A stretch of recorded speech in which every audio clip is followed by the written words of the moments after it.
you will never see anything in my comedy where you will say that's Richard Pryor-like. But it really is, and this is what I identified with. If you look at old YouTube videos of me when I first peaked, and I went on stage on a dare, you know, and the dare was I didn't want to be a comic. I just thought if somebody goes, ladies and gentlemen, Howie, and I said okay, and if somebody goes, ladies and gentlemen, Howie Mandel, that'll be a joke, right? Because there's no reason for Howie Mandel to be on the fucking stage. And I went on the stage, and then I realized, oh shit, people are looking at me.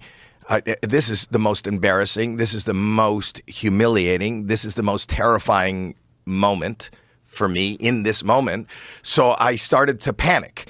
And in my panic, I started going, if you look at old YouTube videos of me, my act is me panicking, and it's me going, okay, all right, okay, all right, oh, okay, all right. And then they start laughing at me panicking, and I go, what?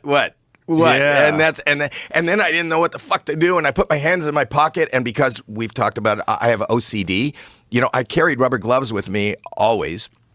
And because if I was out in public, I was going to go to a public restroom, and I didn't want to touch anything, and I had gloves, and I didn't know what to do. I had the glove came out of my pocket because my hands were in my pocket, so I pulled it over my head. And I just started breathing, and the fingers are going up and down. The crowd's going crazy, and I blow up the glove, and I pop it off, and they roar, and I had enough sense to go, good night, and I walked off. And Mark Breslin, did you ever work at Yuck Yucks in Toronto? Yeah, I've been at Yuck Yucks in Vancouver. Yeah, so Mark, the owner, said, you got to come back tomorrow.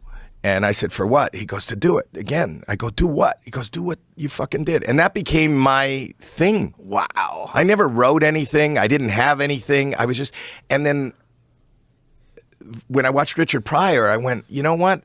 You got to be lucky if you're talking about your life, if you're talking about real, relatable, or acting out authenticity.